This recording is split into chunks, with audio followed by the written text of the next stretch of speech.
এই 100 টাকার তেল দিচ্ছে এবং 200 টাকার তেল দিচ্ছে। গাড়ি অনেক সিরিয়াল এবং ঢাকা থেকে যারা আসতেছে তারা তেল পাচ্ছে না। গোবিন্দগঞ্জের তেলের পাম্প মোট 4টি, তার মধ্যে 3টি পাম্পই বন্ধ, 1টি পাম্প খোলা।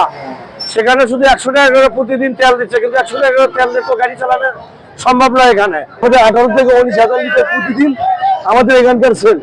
তো তারপরেও কালকে যেটা দিছে ওটা আমরা আজকে বিক্রি করতেছি 100 টাকা করে। আজকে কোনো অ্যালার্ট নাই। 94% চিনিযুক্ত অরেঞ্জ ড্রিঙ্কস না, নিন জিরো ক্যাল অরেঞ্জ ড্রিঙ্ক পাউডার। গোবিন্দগঞ্জের তেলের পাম্প মোট 4টি, তার মধ্যে 3টি পাম্পই বন্ধ, 1টি পাম্প খোলা। সেখানে শুধু 100 টাকা করে প্রতিদিন তেল দিচ্ছে, কিন্তু 100 টাকা করে তেল দিয়ে তো গাড়ি চালানো সম্ভব নয়। এখানে আমরা চাই যে আরো একটু বেশি করে তেল, যেহেতু ঈদের মধ্যে গাড়ি চালানোর দরকার আছে, ওই জন্য একটু বেশি করে যাতে দেয়, এটাই আমরা কর্তৃপক্ষের কাছে আহ্বান। আমি আমতলী বাজার থেকে আসছি, গোবিন্দগঞ্জ থেকে 15 কিলো দূরে।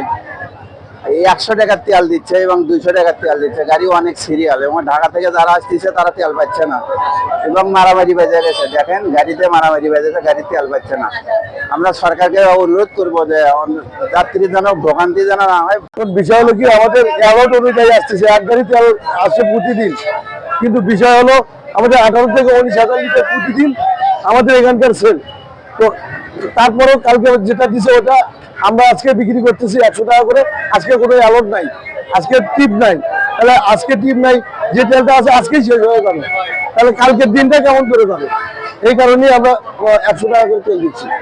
আর ডিজেল আমাদের শেষের পথে, এটাও অনেক কম, যেটা আর কি 9,000 লিটার পাঠায় প্রতিদিন। 4.5 আর 9 এ হচ্ছে আপনার 4.5 এক গাড়ি, কিন্তু 1 গাড়ি তেল হয় না আমাদের।